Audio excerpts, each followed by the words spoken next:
Good morning, everyone. This is going to be, I hope, a quick video.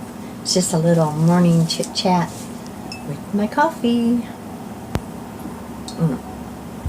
Okay.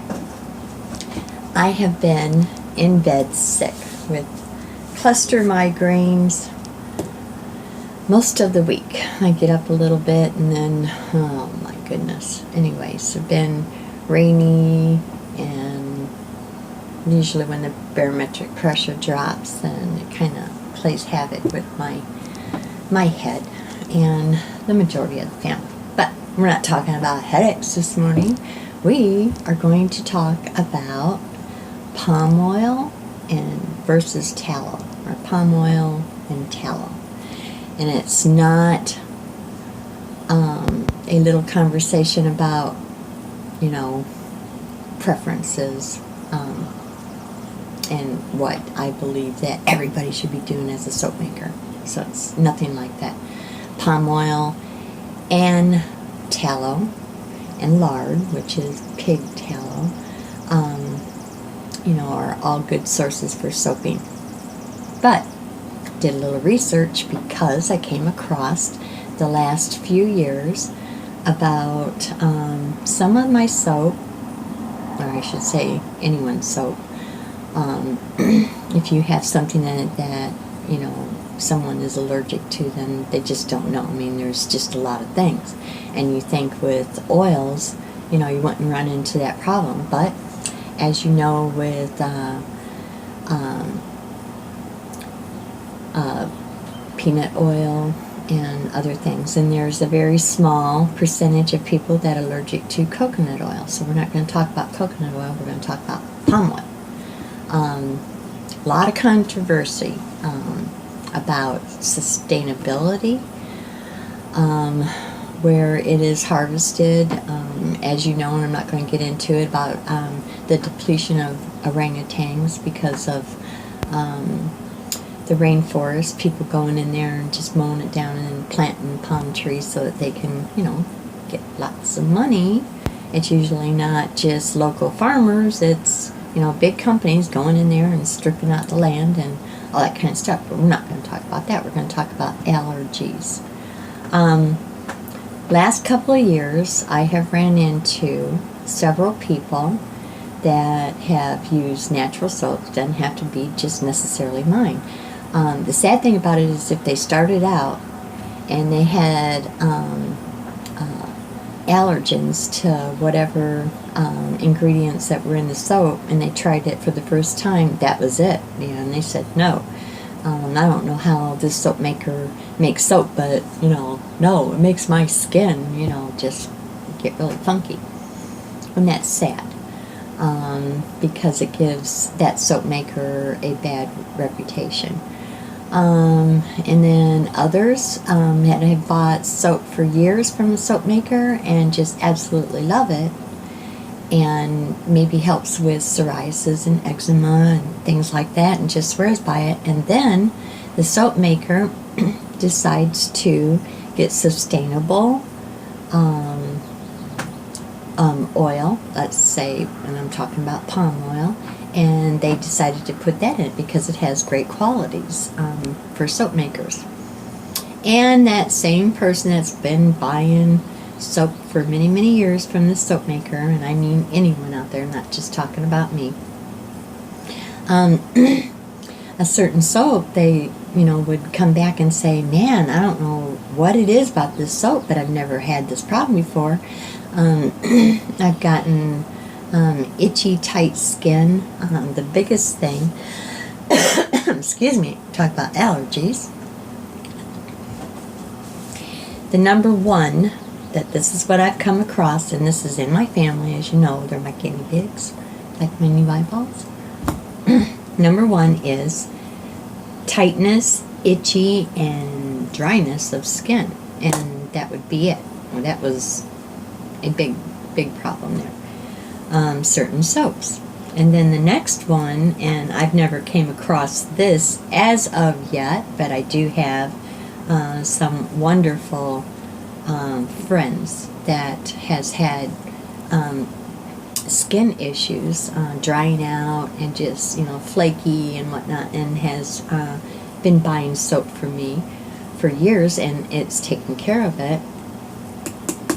We came across an idea that I wonder anything that had palm oil in it. So did quite a few experiments. I did some blind sites with my family. There is 3. Let's see. My husband and I can use anything, so we don't count. But let's see. Jeremy,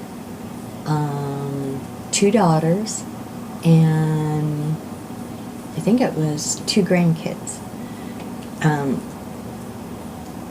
Tightness, itchiness, and dryness of the skin using anything that had palm oil in it. And I thought, what is it that they don't like? Maybe, leave out fragrance or something like that, or even essential oils, because people can be allergic, have allergic reaction to that. Well, my friend and I decided that it's got to be palm oil. So I did a blind study with the ones in my family, giving them identical bars of soap, one with palm, one with tallow. And, I was the one that was keeping the count. They did not know. Oh, and yeah, it'd be three grandchildren.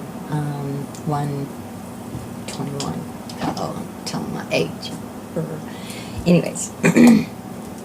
So I kept taking taps on, what was going on, and they did not know. And every one of them said, I use this certain soap and I've used it before. Well, they didn't know what I was doing. I used it before and it had no problem. I loved how it left my skin just feeling very, very good. But this last time I used it, my skin was itchy, and it was, like it was tight, and, just dryness. I don't understand. And I just kind of grin, go in there and take a little note, and kept doing this. And, periodically, not through it, because I didn't want them to be afraid of using a certain soap, and, they would shy away from it. Lo and behold, the palm oil, every time they complained about it, and it wasn't a severe reaction, it was with the palm oil, not the tallow. Now, talking about tallow, it is so similar to human fat. In other words, let's talk about, and I'm not going to go into a scientific thing because I'll bore you to death, but I love it. The membranes around each of our cells, it's protection. And tallow, because it is animal fat, is so close in similarity that, you just don't come across people unless it's in their brain and they're, vegan, and they're thinking, oh my goodness, I'm not going to sit there and slather my whole body, with animal fat. I'm against it. And that's fine. We're not talking about the difference in who believes this and what's right and what's wrong. We're just talking about different properties of fats in soap. And so, yeah, I know it's a mental thing to them, but it is a reality. I mean, some people just freak out, and that's okay. But the similarity to animal fat and human fat is so close that you're not going to find the allergies in it. The membranes, your cell membranes, almost identical. So what it does is it doesn't strip your skin, and that's why people, if they don't know what's in it, and you don't do that with vegans, don't worry about that. I make all different kinds of soap. I make palm-free, I make vegan-friendly, I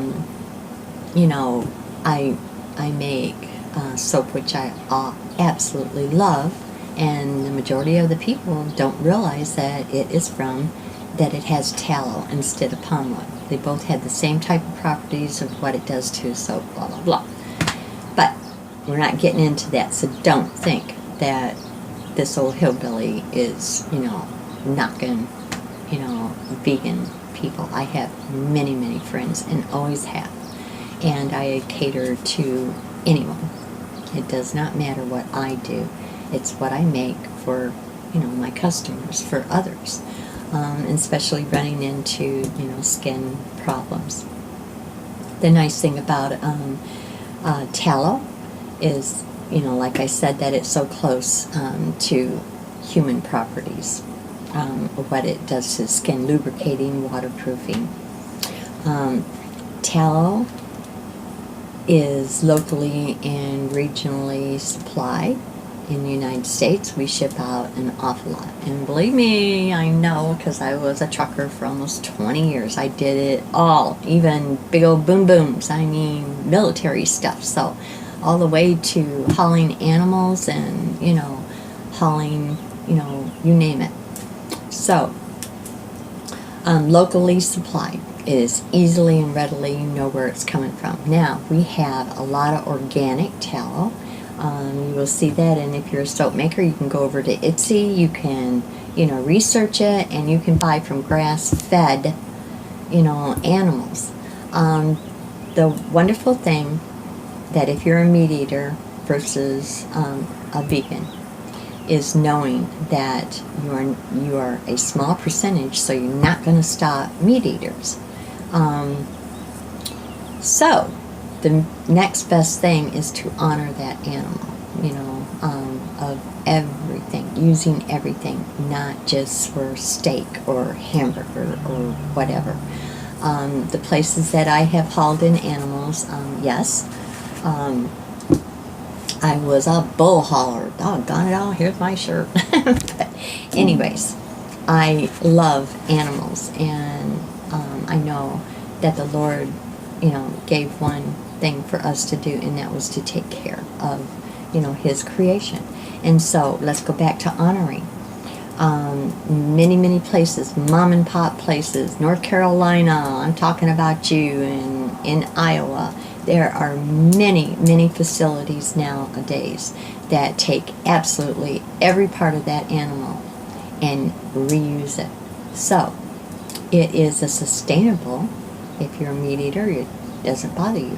But if you're a vegan, you're using every bit of it. You are honoring that animal. And that's taking care of them to shipment, grass-fed farmers, if you only knew how well they took care of animals. And one thing that I will say, because I was a bull hauler, and also I'm a hillbilly, so out in the woods, living off the land, if you ever came across where there was so many, in places where there was no hunting allowed and there was no predator taking out and balancing, nature, you ran into some problems. And back in the 70s, down in Florida, they had a certain area where they just said, oh no, we are no longer hunting. Well, then after a couple of years, they ran into a big problem with diseases. It was so sad seeing little bitty animals, I'm talking yearlings, just falling over and having so much disease.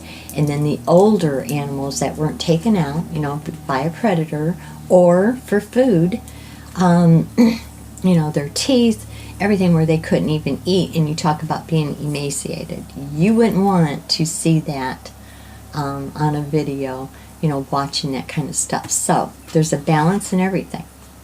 So the farmers, grass-fed, free range, when we hauled the animals into the slaughterhouse and stuff, everybody kept the animals calm. They watered them. They took care of them all the way up to, the sacrifice, if you want. Every bit of that animal had been used. If it's down to drying out blood, taking the hides to make, your shoes or whatever it is, all of it. I mean, every bit. I'm not going into gory details, but let me tell you, nowadays it is all of it. It is taking that animal and using every bit of it. So it's like a balance thing. And so that's that part. Now we're back to palm oil. when they started messing around with our foods, and they've been doing this, oh my goodness. Oh, fat is terrible for you, you know, like even avocado fat and all this other kind of stuff. So all of our diets were changing, and we got to feed our kids this and that, and we got to take out this and that and whatever. Then they started bringing in preservatives, and I'm not going into that because, you know, all of that processed food was not good for us. I mean, it was making us sick. So then they rethought that. Nowadays, it's trans fats. Oh no, we can't have that. That's making fat people. No, it is taking your diet and eating the wrong types of foods together. Yeah, isn't that strange? And so nowadays, we need good fats. So, you know, our body just does better. Whether it be from vegetables, like I said, with like avocado oil, it was high, or just eating an avocado was high in fats. And they said, no, you can't eat that. Come to find out, it was a good fat. And you guys can go do research on that because you know what I'm talking about. So they put that back in, and now it's the trans fats. Oh no, got to take it all out of our food. So everybody had to go in and redo, which is fine one way or the other. We're talking about soap and skin issues. Because they did that, there was very few people going to the doctors and trying to find out what in the world is ailing them. And I mean severe allergies. And they're still working on this, and this is very, very new, is that since they took out trans fats and a lot of other things, they started adding what they thought was good oils, and one of them happened to be, and it's cheap, inexpensive, is palm oil. Now they got a lot of people that are ingesting and having these severe allergic reactions. I mean, death threats. So we're not going to go into the diet, but to understand why all of a sudden is people, you know, having, you know, problems. And let's get back to the skin. So just doing a little bit of research on my family, you know, found out, sure enough, and my dearest friend, which is my forever sister down in Georgia, hello Minerva, she and I, you know, would go back and forth about what is it. And sure enough, is palm oil. And so she was a guinea pig, and that, you know, that was pretty bad on the skin. And sure enough, every time, you know, it's like bar A and bar B. And so it wasn't like in her mind thinking, okay, you know, it's got palm oil in it, I'm going to have itchy, dry skin. So it was. So anyways, I just wanted to bring to your attention all my fellow soap makers out there that add a variety. Like my husband and I, we can use anything. It does not itch our skin or dry it out. Palm oil, you know, is very soothing to it. But tallow and lard, I'm telling you, there's just nothing like it. But my vegan friends out there, yes, I love you very much. So I do make vegan-friendly soap, and it doesn't have to have palm oil in it. You can make the hardness of aging, or like Castile soap, which is 100% olive oil. Or I make some beautiful, lovely vegan soap, which has extra virgin olive oil. Of course, that's my favorite.